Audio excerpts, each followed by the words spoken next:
آج کل جو منگنی کا رخ بن گیا ہے اس کے اندر رسم و رواج ہوتی ہے، تو منگنی کا شرعی حیثیت کیا ہے؟ اور آج کل جو منگنی میں جو رسم و رواج ہوتی ہیں، اب وہ اپنے غیر مسلک امام کے پیچھے نماز پڑھ رہا ہے، تو اس نماز کا کیا حکم ہوگا؟ کسی مشرک کے پیچھے نماز پڑھنا جو کھلم کھلا شرک کرتا ہے، اسی طرح کسی ایسے شخص کے پیچھے نماز پڑھنا جو بدعت کرتا ہے، یعنی ایسی چیزوں کو اختیار کرتا ہے جو دین میں نہیں ہیں، جو اللہ کے نبی علیہ الصلوۃ والسلام سے ثابت نہیں ہیں۔ آیت کریمہ یعنی لا الہ الا انت سبحانک انی کنت من الظالمین، یہ مختلف قسم کی مشکلات اور مختلف قسم کے مصائب کو دور کرنے کے لیے ثابت ہے، یعنی اس کو پڑھنا حل مشکلات کے لیے مجرب عمل ہے۔ تاریخ کا پڑھنا پڑھانا، تاریخ کی تعلیم یہ اپنی جگہ ضروری اور اہمیت رکھتا ہے، لیکن جامع بہرحال اس کی گنجائش نہیں ہوگی۔ یہ جو کہا جاتا ہے کہ مجبوری کی حالت میں حرام چیز کھانا جائز ہے، تو وہ مجبوری کون سی مجبوری ہے؟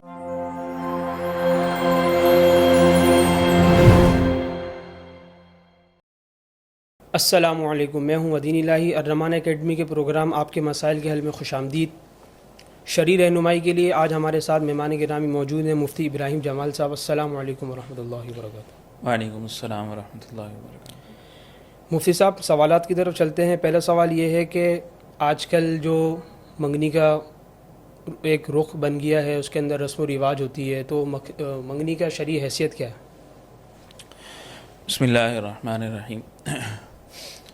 دیکھیں، منگنی جو ہے وہ ایک طرح سے وعدہ ہوتا ہے نکاح کا، گویا جو ہے وہ دونوں خاندان اور دونوں آپس میں ایک طرح سے وعدہ کر رہے ہیں کہ ہم جو ہے وہ نکاح کریں گے کچھ عرصے کے بعد، تو اس کے اندر کوئی حرج نہیں ہے، یہ اس کی حیثیت وعدے کی ہی رہے گی، اور بلا عذر کے، بلا کسی وجہ کے اس کو ختم کرنا ہے، اس کو توڑنا ہے، اس کی اجازت نہیں ہوگی۔ گویا وعدے کو توڑنے کا جو ہے گناہ ہوگا اس کی صورت میں۔ ہاں، اگر کوئی واقعتاً قباحت سامنے آ جائے، کوئی برائی سامنے آ جائے منگنی کرنے کے بعد، تو اس کو ختم کرنے میں کوئی حرج نہیں ہے۔ اس میں جو ہے وہ دار و مدار کسی ایک پر نہیں ہے کہ صرف لڑکا ہی ختم کر سکتا ہے یا صرف لڑکی ہی ختم کر سکتی ہے، بلکہ دونوں کر سکتے ہیں، کوئی حرج کی بات نہیں۔ اور آج کل جو منگنی میں جو رسم و رواج ہوتی ہیں اس کے اعتبار سے دیکھیں، اگر شریعت ہمیں دو کیا طرح کے رسم و رہنمائی؟ رواج ہوتے ہیں، ایک تو وہ رسم و رواج ہیں کہ جو غیر شرعی امور پر انحصار ہو، جن کا یعنی جس میں غیر شرعی امور کا ارتکاب کیا جائے، مثلا گانے باجے ہو گئے یا عورت مرد کے اختلاط ہے، تو پھر وہ تو لا محالہ ناجائز ہے۔ لیکن اگر اس کے علاوہ دیگر کچھ ایسی خاندانی یا ہر اپنے علاقے کے اعتبار سے کوئی رسم ایسی اختیار کی جاتی ہے جس میں شرعی اعتبار سے کوئی قباحت نہیں ہے اور اس کو کوئی دین سمجھ کے نہیں کیا جا رہا ہوتا، تو اس میں کچھ گنجائش ہوگی۔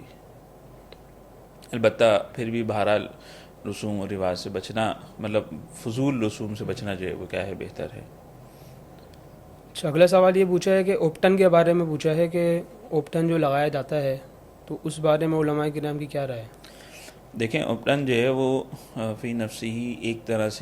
طرح کی جو ہے وہ کیا ہے، رنگ ہے، یا یوں کہہ لیں کہ ایک طرح کی خوشبو ہے کہ جو اس کا استعمال کرنے کا مقصد جو ہوتا ہے وہ جسم کی صفائی، میل کچیل کو دور کرنا ہے، جسم کو خوشبودار بنانا ہوتا ہے۔ تو اگر شرعی حدود کی رعایت رکھتے ہوئے ہو کہ جو ہے وہ کیا ہے، لڑکی کو اوپٹن لگانے والی لڑکیاں ہی ہوں اور دولہا کو اوپٹن لگانے والے جو ہے وہ کیا ہے، لڑکے ہوں،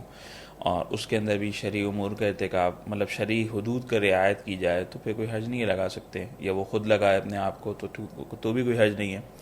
لیکن اس کو باقاعدہ رسم کے طور پر بنانا، اور آج اس کل میں یہ جو ہو ہے گیا کہ وہ پورے پروگرام ہوتا ہے جی، اور اس میں اوپٹن پھر مایو وغیرہ جو کا۔ ہے وہ کیا ہے، نامحرم مردوں کا جو ہے وہ کیا ہے لڑکی کو لگانا ہے، یا نامحرم عورتوں کا جو ہے وہ لڑکے کو اس طرح سے لگانا، تو اس کی پھر بہرحال اجازت نہیں ہوگی اور یہ گناہ ہوگا، حرام ہوگا۔ اچھا، رخصتی کے وقت دلہن کے سر پہ جو قرآن شریف لے کے چلتے ہیں اسٹیج سے لے کر اس کو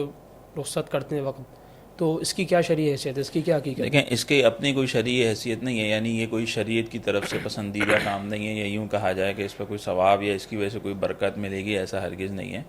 بلکہ اس کو لازم یہ دین سمجھ کے اگر کیا جائے گا پھر تو چھوڑنا ہی ضروری ہے، اور اگر لازم یہ دین سمجھ کے نہیں کیا جا رہا، صرف رسم کے اعتبار سے کیا جا رہا ہے، تب بھی اس میں ایک طرح سے قرآن کی بیعت بھی ہوتی ہے کہ بعض اوقات وہاں گانے بج رہے ہوتے ہیں یا شور شرابہ ایک چل رہا ہے، اور پھر اس دوران میں جو ہے وہ مرد و عورتوں کا اختلاط بھی بعض اوقات ہوتا ہے، اس میں پھر قرآن کے جو ہے وہ کیا اوپر، اس قرآن کو اوپر لے کے چلنا، تو اس میں مجھے وہ اکثر قرآن کی بے ادبی سی محسوس ہوتی ہے، تو اس لیے بہرحال نہ کرنا چاہیے اس کو، اور بچنا چاہیے۔ اگر دین سمجھ کے کرے گا پھر تو غلط ہے، بالکل گنجائش نہیں ہوگی اس کی۔ اچھا، ایک سوال یہ پوچھا ہے کہ قومی ترانہ کہیں چل رہا ہوتا ہے تو اس کے اہتمام میں کھڑا ہونا، اور اگر مثال کے طور پر کوئی کھڑا نہ ہو تو اس کو ملامت کرنا، اس کا یہ شریعت میں کیا حکم ہے؟ دیکھیں، قومی ترانہ جو ہے نا، یہ صرف اور صرف اس کی حیثیت اس طور پر ہے کہ یہ ایک طرح سے اپنی قوم، اپنے ملک سے محبت ہے، تو لا محالہ اس کو کوئی دین کا درجہ نہیں دیا جا سکتا کہ ہم یہ کہیں کہ قومی ترانہ جس وقت ہو تو اس وقت جو ہے وہ کھڑا ہونا ہی چاہیے، نہیں کھڑا ہوگا تو کوئی گناہ کا کام کر لیا، ایسا نہیں ہے، بلکہ اس کے اندر ہر بندے کو اپنا ایک اختیار ہے، چاہے بیٹھ کر سن لے، چاہے کھڑے ہو کر سن لے، چاہے جو ہے وہ کس طرح بھی سن لے، اس میں کوئی لازم سمجھنا کسی چیز کو، اس کی کوئی شرعی اعتبار سے حیثیت نہیں ہوگی، اور نہ ہی کسی کو اس انداز میں جو ہے وہ ملامت کرنا کہ گویا اس نے کوئی گناہ کا کام کر لیا، غلط کام کر لیا، ایسا بھی نہیں کرنا چاہیے۔ اچھا، اگر کوئی بول رہا ہے کہ کھڑے ہونے کو کوئی بول رہا ہے تو اس ٹھیک میں ہے، پھر کھڑے ہو سکتے ہیں، گویا ایک طرح سے احتراماً کھڑا ہوا جا رہا ہے، وہاں دین کا ذہن میں نہیں ہوتا عموماً کہ ہم کوئی اس لیے کھڑے ہو رہے ہیں کہ ہمیں کوئی ثواب ملے گا یا کوئی دینی اعتبار سے ایک فائدہ۔ احتراماً کھڑا ہونا ہوتا ہے، تو اس لیے اس میں کوئی حرج بھی نہیں ہے، کھڑا ہو بھی سکتا ہے، لیکن جہاں ایسا کوئی ذہن آ رہا ہو کہ بھئی اگر نہیں کھڑے ہوں گے تو گویا خدا نہ خواستہ کوئی حرام کام کر لیا ہے، کوئی گناہ کا کام کر لیا ہے، تو یہ ایسا نہیں ہے۔ لیکن اس میں ایک سوال یہ بھی ہوتا ہے کہ اس میں میوزک بج رہا ہوتا ہے قومی ترانے میں۔ نہیں، صرف ترانہ، میوزک سننا تو ویسے ہی حرام ہے، میوزک کی بات نہیں ہو رہی، صرف ترانے کی بات ہو رہی ہے، تو اس کو جو ہے وہ سننے کے لیے کھڑا ہو سکتا ہے یا سن سکتا ہے، لیکن اگر میوزک بج رہا ہے پھر تو اس کو سننا ہی منع ہو جائے گا، سن ہی نہیں سکتا پھر تو۔ جزاک اللہ۔ اچھا، ایک سوال یہ پوچھا ہے کہ اگر کوئی ایک آدمی ایک مسلک کا ہے، مثال کے طور پر بریلوی ہے یا دیوبندی، ایک مثال ہے، اب وہ اپنے غیر مسلک امام کے پیچھے نماز پڑھ رہا ہے تو اس نماز کا کیا حکم ہوگا؟ دیکھیں، اس میں بنیادی ایک اصول ہے، اور وہ اصول یہ ہے کہ کسی مشرک کے پیچھے نماز پڑھنا جو کھلم کھلا شرک کرتا ہے، لا محالہ اس کے پیچھے نماز پڑھنے کی اجازت نہیں دی جائے گی، چاہے وہ کوئی بھی ہو۔ اسی طرح کسی ایسے شخص کے پیچھے نماز پڑھنا جو بدعت کرتا ہے، یعنی ایسی چیزوں کو اختیار کرتا ہے جو دین میں نہیں ہیں، جو اللہ کے نبی علیہ الصلوۃ والسلام سے ثابت نہیں ہیں، ان کو سر انجام دیتا ہے، ان کو کرتا ہے، تو ایسے شخص کے پیچھے نماز پڑھنا مکروہ لکھا ہے، یعنی کہ بچنا بہتر ہے کہ اگر کوئی دوسرا امام موجود ہو۔ اگر کوئی دوسرا امام موجود نہیں ہے، کوئی اور جو ہے وہ کیا ہے صورت نہیں ہے، یا پھر نہ پڑھنے کی وجہ سے فتنہ فساد کھڑا ہوگا، تو پھر پڑھ لینے میں کوئی حرج بھی نہیں ہے، پڑھ سکتا ہے، اور پھر جو ہے وہ دہرائے گا بھی نہیں، مطلب دہرانا بھی واجب نہیں ہے کہ اعادہ کرے، ایسا بھی نہیں ہے، بلکہ پیچھے پڑھ لے۔ اچھا، بعض اوقات ایسا بھی ہوتا ہے کہ کوئی شخص راستے میں ہوتا ہے، کوئی مسجد راستے میں پڑ جاتی ہے اور وہ غیر مسلک کی ہوتی ہے، دیکھیں، اگر پڑھنا تو ضروری ہے؟ یہ صورت ہے کہ اپنی مطلب جو اس کا بندے کے نزدیک صحیح ہے، اور وہاں تک پہنچتے پہنچتے تک اس کو یہ لگتا ہے کہ میری جماعت نکل جائے گی، میری نماز نکل جائے گی، تو پھر تو جماعت کو چھوڑنا، نماز کو چھوڑنا نہیں چاہیے، پڑھ لے۔ لیکن اگر پتہ ہے کہ میں وہاں تک پہنچ جاؤں گا جہاں تک مجھے پہنچنا ہے، اور وہاں میں پہنچ کے اپنی جماعت کر سکتا ہوں، کوئی مسئلہ نہیں ہے، تو ٹھیک ہے، نہ پڑھیں۔ اچھا، اگلا سوال یہ پوچھا ہے کہ آیت کریمہ کی فضیلت کے متعلق سوال ہے کہ اس کی فضیلت کیا ہے؟ آیت کریمہ یعنی لا الہ الا انت سبحانک انی کنت من الظالمین، یہ مختلف قسم کی مشکلات اور مختلف قسم کے مصائب کو دور کرنے کے لیے ثابت ہے، یعنی اس کو پڑھنا حل مشکلات کے لیے مجرب عمل ہے۔ خود اللہ تعالیٰ نے قرآن کریم میں یونس علیہ السلام کا واقعہ ذکر کیا ہے کہ ہم نے ان کو نجات دی، اور اس کے اندر پھر یہ آیت کریمہ کا ذکر ہے، تو اس لیے اس کو پڑھ لینے میں کوئی حرج بھی نہیں ہے۔ البتہ اس کی کوئی مخصوص تعداد شریعت سے ثابت نہیں ہے کہ بھئی اتنے 1000 مرتبہ یا اتنے 100 مرتبہ پڑھیں گے، البتہ ہر ایک اپنے اندازے سے، یا بعض بزرگوں کا مجرب بھی ہوتا ہے، تو اس میں جو ہے وہ گویا کوئی پختہ یا کوئی مضبوط بات نہیں ہوگی کہ اتنی ہی مرتبہ پڑھنی ہے۔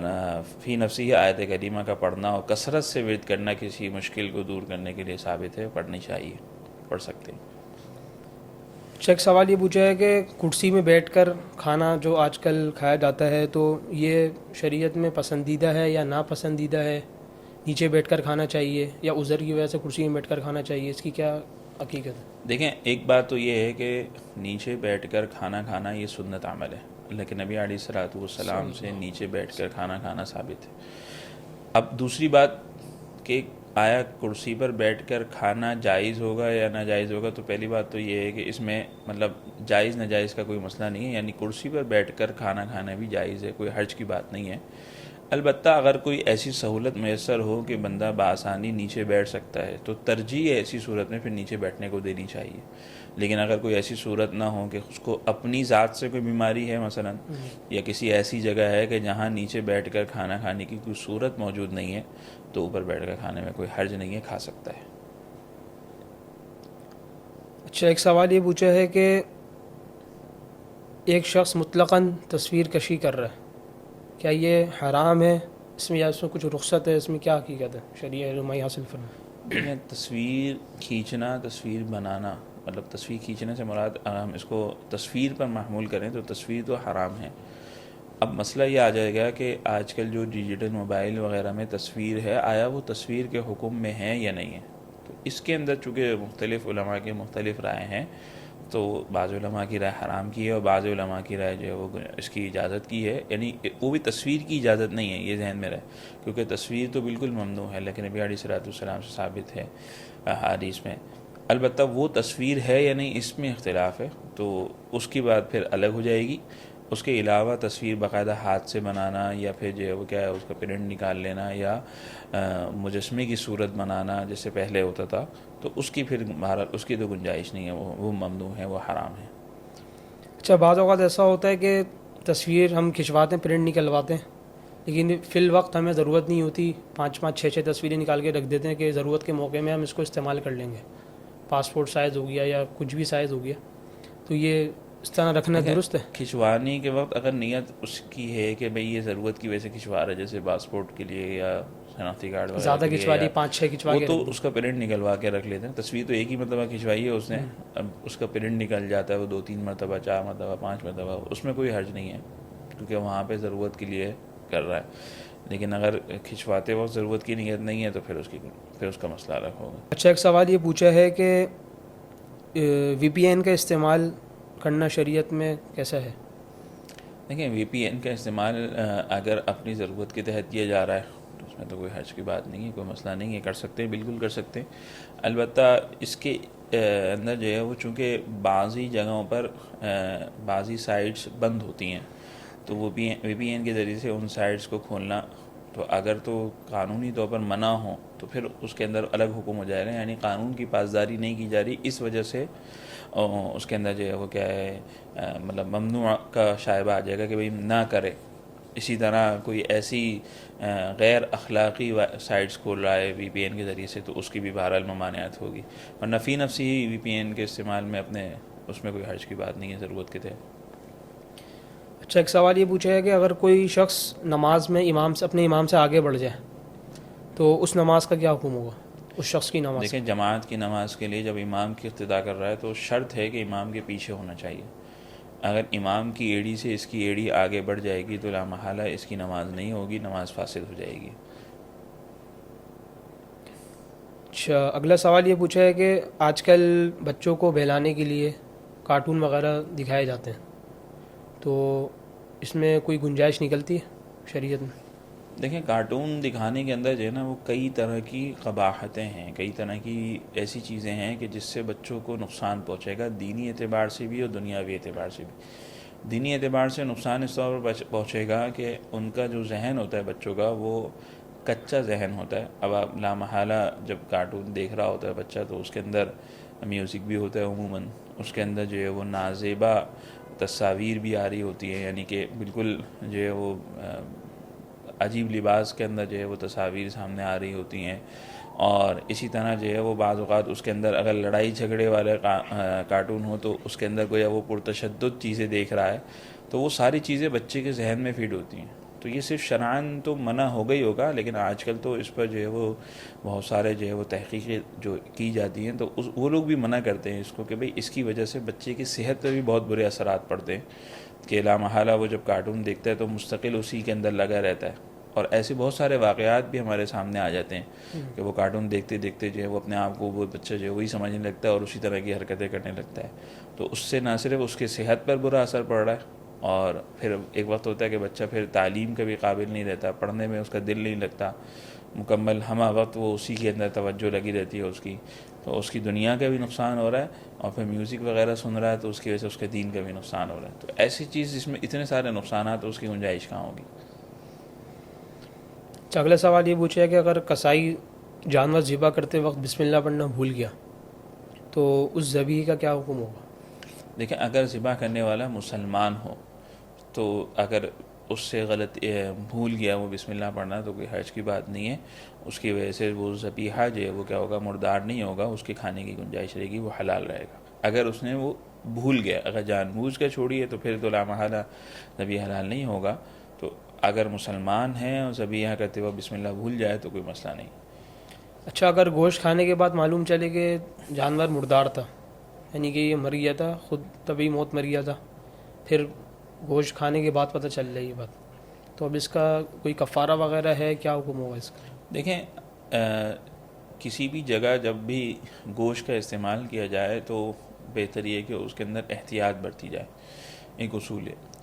ویسے تو عمومی طور پر جب اسلامی ممالک کے اندر جو گوشت ہوتا ہے اس کے اندر تو اتنا امید ہوتی ہے کہ اتنا زیادہ جو ہے وہ کوئی مسئلہ نہیں ہے، خصوصاً وہ لوگ جو غیر مسلم ممالک میں رہتے ہیں کہ وہاں پر جو ہے وہ اس چیز کی بڑی ہی احتیاط کرنی چاہیے. اس میں صرف یہ نہیں ہے کہ جانور طبی موت مر جائے، بلکہ جھٹکے سے جو ذبح کیا جاتا ہے، مشینی ذبح جو ہوتا ہے، اور بھی بہت ساری چیزیں ہیں، یا کافر نے ذبح کیا ہے جانور تو آیا اس کی پھر احکامات ہو جاتے ہیں. تو اس لیے احتیاط کرنی چاہیے. پھر بھی اگر احتیاط کرنے کے باوجود غلطی میں کسی کے کہنے کے بعد جو وہ انسان نے وہ کھا لیا، بعد میں پتہ چلا کہ یہ تو مرا ہوا جانور تھا، مردار جانور تھا، تو اب بہرحال اس کا کوئی کفارہ تو نہیں ہے، تو استغفار کرے اور توبہ کرے اللہ سے، اور آئندہ کے لیے پھر مزید احتیاط برتے. اچھا، ایک سوال یہ پوچھا ہے کہ تاریخ پر بنے ہوئے ڈرامے دیکھنا، ویڈیوز بنتی ہیں، ڈرامے بنتے ہیں تاریخ پر، تو اب اس کا کیا حکم ہوگا دیکھنے کا؟ دیکھیں بنیادی طور پر ہر شخص کو اپنی تاریخ سے باخبر رہنا چاہیے، خصوصاً مسلمان کو.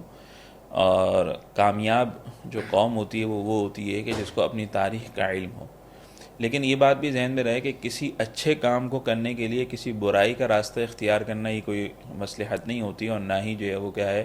اس کو قابل قبول سمجھا جاتا ہے. تو اس لیے تاریخ کو بتلانے کے لیے ڈرامے بنانا، کیونکہ لا محالہ پھر اس کے اندر جو ہے وہ صرف سچی اور مستند باتیں تو ہوں گی نہیں، اس کے اندر پھر اس ڈرامے کو دلچسپ بنانے کے لیے مختلف قسم کے جھوٹ کو بھی ملانا پڑے گا، پھر اس کے اندر میوزک بھی ہوگی، پھر لا محالہ نامحرم